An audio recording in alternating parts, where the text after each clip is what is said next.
ಇವತ್ತು ಜಮ್ಮು ಕಾಶ್ಮೀರಕ್ಕೆ ವಿಧಾನಸಭಾ ಚುನಾವಣೆಗಳ ಘೋಷಣೆ ಆಗಿದೆ. ನ್ಯಾಷನಲ್ ಕಾನ್ಫರೆನ್ಸು, ಅಬ್ದುಲ್ಲಾಗಳ ಪಕ್ಷ, ಉಳಿದಿದ್ದೆಲ್ಲ ಒತ್ತಟ್ಟಿಗಿರಲಿ, ಇವರು ಆರ್ಟಿಕಲ್ 370 ಮತ್ತೆ ತರ್ತಾರಂತೆ ಕಾಶ್ಮೀರಕ್ಕೆ, ಮತ್ತೆ ತರ್ತಾರಂತೆ. ಕೆಲವರು ಹೇಳ್ತಾ ಇದ್ದಾರೆ ನೀನಲ್ಲ ನಿಮ್ಮ ಅಪ್ಪ ಬಂದರೂ ತರೋಕ್ಕಾಗೋದಿಲ್ಲ. ಆರ್ಟಿಕಲ್ 370 ಮರುಸ್ಥಾಪನೆ ಮಾಡ್ತೀವಿ ಅಂತಿದಾರಲ್ಲ, ಏನು ವಿಧಾನಸಭೆ ಮಾಡಕ್ಕೆ ಸಾಧ್ಯನಾ? ಅದನ್ನು 90 ವಿಧಾನಸಭಾ ಕ್ಷೇತ್ರಗಳಿದ್ದಾವೆ, 46ರಲ್ಲಿ ಗೆದ್ದಂಥವ್ರು ಅಧಿಕಾರಕ್ಕೆ ಬರ್ತಾರೆ. ಅಷ್ಟು ಸ್ಥಾನ ಕೊಟ್ಟುಬಿಟ್ರೆ ನಾವು ಆರ್ಟಿಕಲ್ 370 ವಾಪಸ್ ತಂದು ಬಿಡ್ತೀವಿ. What is article 370? ಜಮ್ಮು ಕಾಶ್ಮೀರಕ್ಕಿದ್ದ ವಿಶೇಷ ಸ್ಥಾನಮಾನ, ಭಾರತದ ಸಂವಿಧಾನ ನಮಗೆ ಸಂಬಂಧ ಇಲ್ಲ, ನಮ್ಮದು ಪ್ರತ್ಯೇಕ ಸಂವಿಧಾನ. ಅದನ್ನು ಹೇಳ್ತಾ ಇದ್ದದಲ್ವಾ ಇವರು. ಭಾರತದ ಸಂವಿಧಾನ ಜಾತಿಯ ಆಧಾರದ ಮೇಲೆ ದೌರ್ಜನ್ಯಕ್ಕೊಳಗಾದವರಿಗೆ ಮೀಸಲಾತಿ ಕೊಡಬೇಕು ಅಂತ ಹೇಳುತ್ತೆ, ನಾವು ಕೊಡೋದಿಲ್ಲ ಅಂದ್ರು. ವಯಸ್ಕ ಗಂಡಿಗೆ ಹೆಣ್ಣಿಗೆ ತಮಗೆ ಬೇಕಾದವರನ್ನ ಮದುವೆ ಮಾಡಿಕೊಳ್ಳುವ ಹಕ್ಕು ಇದೆ ಅಂತ ಭಾರತದ ಸಂವಿಧಾನ ಹೇಳುತ್ತೆ.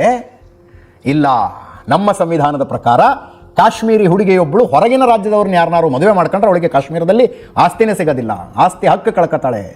ಅದು ಆರ್ಟಿಕಲ್ 370. ಭಾರತದ ಪ್ರಜೆಗಳು ಭಾರತದ ಯಾವ ಮೂಲೆಯಲ್ಲಾದರೂ ಆಸ್ತಿ ಖರೀದಿ ಮಾಡಬಹುದು, ಜಮ್ಮು ಕಾಶ್ಮೀರದಲ್ಲಿ ಖರೀದಿ ಮಾಡಂಗಿಲ್ಲ. That is article 370. ನೋಡಿ, ಮಾತೆತ್ತಿದ್ರೆ ಸಂವಿಧಾನ, ಮಾತೆತ್ತಿದ್ರೆ ಪ್ರಜಾಪ್ರಭುತ್ವ, ಮಾತೆತ್ತಿದ್ರೆ ವಾಕ್ ಸ್ವಾತಂತ್ರ್ಯ, ಅಭಿವ್ಯಕ್ತಿ ಸ್ವಾತಂತ್ರ್ಯ ಅಂತ ಹೇಳೋರು ಅವರ ಪೈಕಿ ಬಹುತೇಕರು ಆರ್ಟಿಕಲ್ 370 ಬೆಂಬಲಕ್ಕೆ ನಿಂತ್ಕೊಂಡ್ಬಿಟ್ರು. ಸ್ವಾತಂತ್ರ್ಯ ಬಂದಾಗಿನಿಂದ ಇಲ್ಲಿಯ ತನಕ ಜಮ್ಮು ಕಾಶ್ಮೀರದ ದಲಿತರಿಗೆ ಮೀಸಲಾತಿಯನ್ನ ನಿರಾಕರಿಸಿಕೊಂಡು ಬಂದ ಆರ್ಟಿಕಲ್ 370 ಬೆಂಬಲಿಸಿ ಮಾತಾಡ್ತಾರೆ ಇವರು. ಆರ್ಟಿಕಲ್ 370 ಅಬ್ರೋಗೇಷನ್, ಆರ್ಟಿಕಲ್ 370 ಕಿತ್ತು ಹಾಕಿದ್ದು ಒಬ್ಬ ಭಾರತೀಯರಾಗಿ ಯೋಚನೆ ಮಾಡಿ ನೀವು.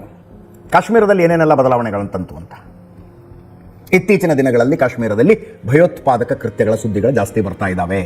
ಯಾಕೆ? ಚುನಾವಣೆ ಬರ್ತಾ ಇದೆ. ಭಯೋತ್ಪಾದಕರಿಗೆ ಚುನಾವಣೆ ಬೇಕಾಗಿಲ್ಲ, ಅವರು ಪ್ರಜಾಪ್ರಭುತ್ವ ವಿರೋಧಿಗಳು.